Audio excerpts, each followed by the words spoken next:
Ludovic Claustre, créateur et fondateur de la société à Kenzai. Kenzai est un négoce en matériaux écologiques. Nous commercialisons nos produits sur 2 points de vente dans le Puy-de-Dôme, un à Cournon d'Auvergne et un autre à Issoire, et aussi sur notre site e-commerce où nous avons référencé plus de 3000 produits biosourcés.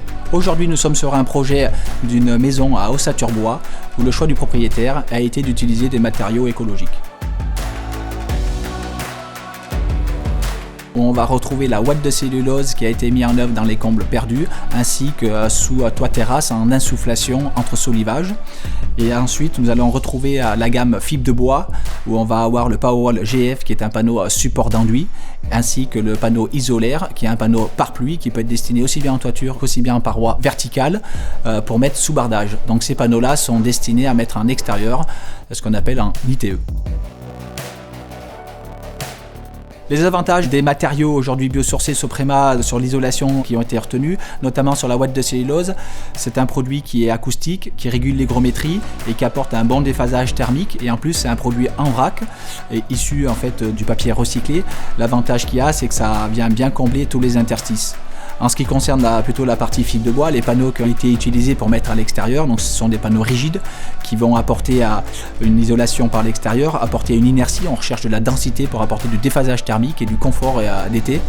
Et ensuite, à l'intérieur, entre les murs, on va plutôt mettre les panneaux fibre de bois flexibles pour plutôt aller chercher de la résistance thermique, ce qui va venir compléter notre mur. Donc l'objectif de mettre des matériaux biosourcés, c'est d'apporter un meilleur confort pour les habitants, d'avoir des matériaux d'une économie circulaire, d'un circuit court, et aussi qui auront moins d'impact environnemental et qui peuvent être aussi recyclés à long terme. Donc il faut savoir qu'aujourd'hui le monde du BTP était quand même un acteur majeur dans les émissions d'énergie grise, et aujourd'hui de développer la filière je dirais des matériaux écologiques, c'est quand même relocaliser en Europe et en France les usines, ce qui est quand même générateur d'emplois aujourd'hui, et d'être aussi moins dépendant des matières premières, parce que plus on va recycler les produits et moins on aura besoin de ressources en matières premières.